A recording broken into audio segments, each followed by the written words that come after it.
Assalamualaikum warahmatullahi wabarakatuh. Di sini kami dari kelompok 1 akan menjelaskan tentang definisi, hakikat, dan fungsi penelitian dan pengembangan. Perkenalkan, nama saya Firda Alumera Aslam dengan NIM T 2018-7094. Di sini saya akan menjelaskan tentang definisi research and development.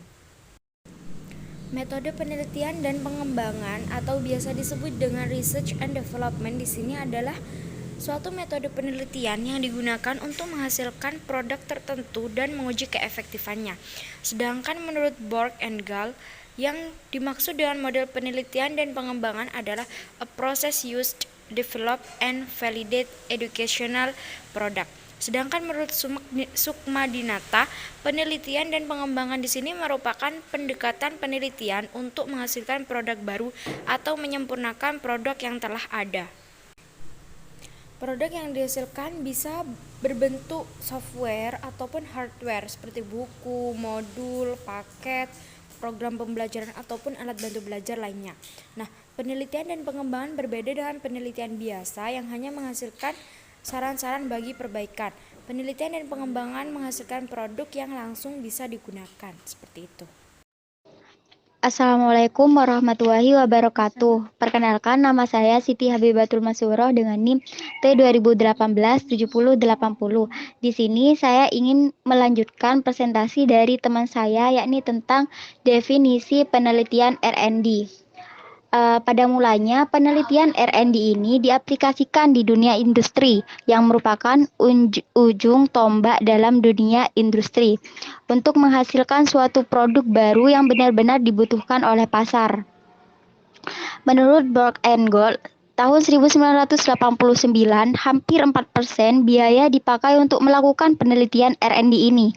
Bahkan pada bidang-bidang tertentu seperti pada bidang komputer dan farmasi, alokasi dananya sampai lebih dari 4%.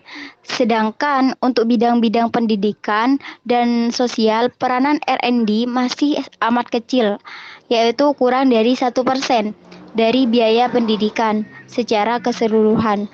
Hal inilah yang dianggap sebagai salah satu alasan utama yang mengapa kemajuan dalam bidang kependidikan sedikit tertinggal bila dibandingkan dengan bidang-bidang yang lain. Selanjutnya yaitu menjelaskan tentang hakikat research and development. Assalamualaikum warahmatullahi wabarakatuh. Perkenalkan, saya Novi Ifatul Azizah dengan NIM T 2018-7090 dari kelas Matematika 3. Di sini saya akan menjelaskan tentang hakikat penelitian dan pengembangan. Menurut Gay, penelitian pengembangan adalah suatu usaha untuk mengembangkan suatu produk yang efektif untuk digunakan sekolah dan bukan untuk menguji teori. Sedangkan Borg and Gall mendefinisikan penelitian pengembangan sebagai berikut. Penelitian pendidikan dan pengembangan adalah proses yang digunakan untuk mengembangkan dan memvalidasi produk pendidikan. Adapun langkah-langkah dari proses ini biasanya disebut sebagai siklus research and development. Adapun menurut Shield dan Ritchie mendefinisikan penelitian pengembangan sebagai suatu pengkajian sistematis terhadap pendesain, pengembangan, dan evaluasi program, proses dan produk pembelajaran yang harus memenuhi kriteria validitas, kepraktisan, dan efektivitas. Assalamualaikum warahmatullahi wabarakatuh. Perkenalkan, saya Aslihatul Hafila, NIM T 2018-7099 dari kelompok pertama. Baik, di sini saya akan meneruskan keterangan dari Mbak Novi. Menurut Rihei dan Nelson, bahwa penelitian dan pengembangan itu dibedakan menjadi dua tipe. Tipe yang pertama, yaitu difokuskan pada pendesain dan evaluasi atas produk atau program tertentu dengan tujuan untuk mendapatkan gambaran tentang proses pengembangan serta mempelajari kondisi yang mendukung bagi implementasi program tersebut. Tipe yang kedua dipusatkan pada pengkajian terhadap program pengembangan yang dilakukan sebelumnya. Tujuan tipe yang kedua yaitu untuk memperoleh gambaran tentang prosedur pendesain dan evaluasi yang efektif.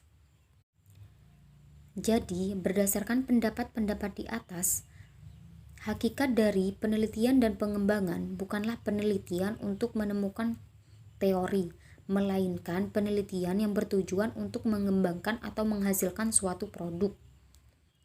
Penelitian dan pengembangan dalam dunia pendidikan merupakan jenis penelitian yang relatif baru, yang dikenal dengan sebutan research and development. Adapun strategi dalam jenis penelitian dan pengembangan dimaksudkan untuk mengembangkan suatu produk baru agar dapat menyempurnakan produk yang telah ada. Produk tersebut berupa bahan pelatihan untuk guru, model pembelajaran, materi pembelajaran, alat evaluasi, dan media pembelajaran.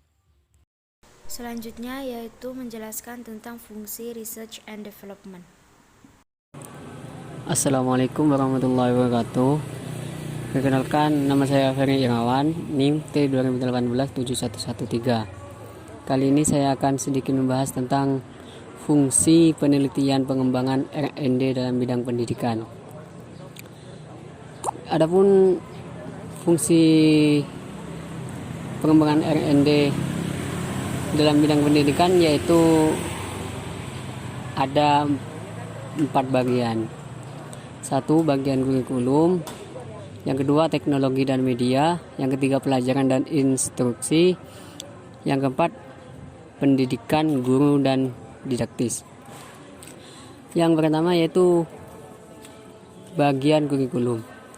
Bagian kurikulum di sini yaitu berfungsi sebagai menginformasikan proses dalam pengambilan keputusan sepanjang pengembangan suatu produk atau program, dan juga meningkatkan suatu program atau produk menjadi berkembang, dan kemampuan pengembangan untuk menciptakan berbagai hal dari jenis ini pada situasi kedepannya. Yang kedua yaitu bagian teknologi dan media. Bagian teknologi dan media di sini berfungsi untuk meningkatkan proses rancangan instruksional atau mengandung pengajaran. Jadi untuk meningkatkan proses rancangan dalam pengajaran, pengembangan dan evaluasi yang didasarkan pada situasi pemecahan masalah spesifik yang lain atau prosedur pemeriksaan yang digeneralisasi. Bismillahirrahmanirrahim. Perkenalkan, nama saya Muhammad bin Muksin dengan NIM T 2018-7097. Kali ini saya akan melanjutkan presentasi dari teman saya, yaitu terkait fungsi penelitian pengembangan R&D dalam bidang pendidikan. Jadi fungsi penelitian pengembangan R&D ini dibagi menjadi 4. Yang pertama, fungsi pada bagian kurikulum. Yang kedua, fungsi pada bagian teknologi dan media. Yang ketiga, fungsi pada bagian pelajaran dan instruksi. Dan yang terakhir, yang keempat, fungsi pada bagian pendidikan guru dan didaktis. Kali ini saya akan membahas fungsi pada bagian pelajaran dan instruksi. Adapun fungsi pada bagian kurikulum dan teknologi serta media kan sudah dibahas oleh teman saya sebelumnya. Kali ini saya akan melanjutkan, yaitu pada bagian pelajaran dan instruksi. Jadi fungsinya adalah untuk pengembangan dalam perancangan lingkungan pembelajaran, perumusan kurikulum, dan penaksiran keberhasilan dari pengamatan dan pembelajaran, serta secara serempak mengusahakan untuk berperan dalam pemahaman fundamental ilmiah. Sedangkan fungsi pada bagian pendidikan guru dan didaktis adalah untuk memberikan kontribusi pembelajaran keprofesionalan para guru atau menyempurnakan perubahan dalam suatu pengaturan spesifik bidang pendidikan. Pada bagian didaktisnya, fungsinya adalah untuk menjadikan penelitian pengembangan sebagai suatu hal interaktif. Proses yang melingkar pada penelitian dan pengembangan, di mana gagasan teoritis dari perancang memberi pengembangan produk yang diuji dalam kelas yang ditentukan, mendorong secepatnya ke arah teoritis dan empiris dengan menemukan produk atau proses pembelajaran dari pengembang dan teori instruksional. Sekian presentasi dari kelompok 1. Wassalamualaikum warahmatullahi wabarakatuh.